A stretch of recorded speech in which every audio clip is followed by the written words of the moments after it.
I've taken several calls where it was a life or death situation where they found their loved one down. I think most people just assume that EMS is an essential response that they're going to get, or they have the access to anywhere they live in the United States. It is crazy to think that if you call an ambulance in the state of Wyoming, it is not guaranteed that one will show up. Imagine your loved one, your spouse, your child, hurt and alone and needing help, and that help not coming.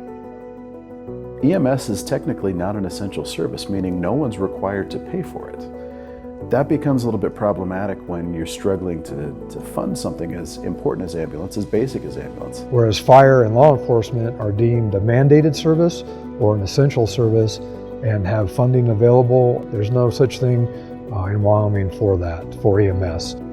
There's some services out there that are really struggling.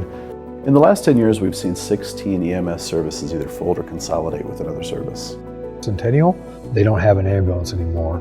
Those impacts have also been seen in Sheridan, in Upton, and in Newcastle. Without Gillette, the people in Newcastle would have been without an ambulance. We've actually found that a very high number of people in the state have called 911 for police, fire, or EMS. We do roughly 5,000 calls. Roughly 85% of our call volume is EMS. We run more calls every year than we do the previous year. Some days, that's all we do, is that we run fire and EMS. And there have been numerous times where everyone is busy, where we don't have an ambulance to send out to someone, so we tell them it's going to be a longer wait time. And every second feels like an hour. So in Albany County, we cover 4,200 square miles, and that's about half of what some of our northern neighbors are covering. There's such a vast area and such open space. It could be up to 2 hours long for our EMS guys to get up there. We do find that Wyoming has a very high concentration of older adults in rural communities. From 2010 to 2020, the number of older adults age 60 and over in the state grew by 47%, whereas the state's population as a whole only grew 2%. And so making sure that we're able to serve those folks who have been around, who have done the work, who have contributed to our communities to make them what they are, is very important to us.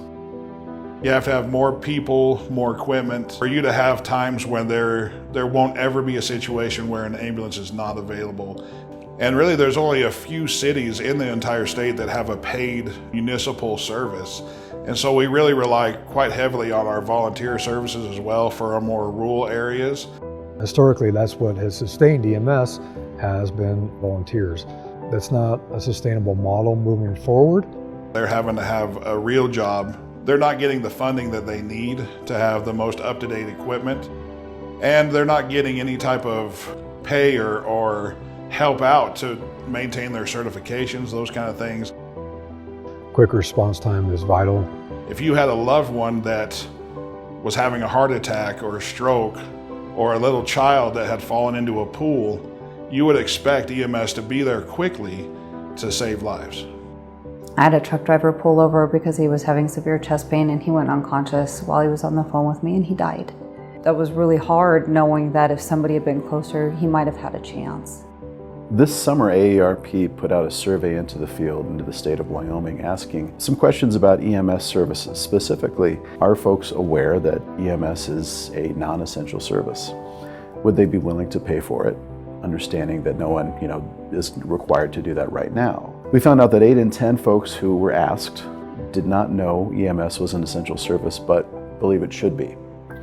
We also found that about 73% of people who were asked, would you be willing to pay something even as low as $5 a year, said yes.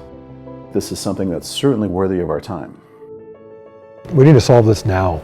It's not something that can be pushed under the rug for the next 10 years. Get involved in your community, learn kind of some of the ins and outs of it, and don't be afraid to contact your legislators. Go to your city council meetings, go to your commissioner meetings. Help us help you. If you help us as first responders and EMTs and firefighters with the funding and making this stuff essential, then we can in turn help you. We can't do this without them. The funding and other things that it would bring them if they were essential service is huge. We try and provide the best service we can, and we appreciate the community support. We're Wyoming tough, but we still need to support each other. No one obviously calls the ambulance because they're having a great day. The funding is worth that person's life because that's our community. Those are friends and family for all of us. It could be your life tomorrow. It could be your family's life, anybody that you care about. Look out for your first responders, which in turn look out for you.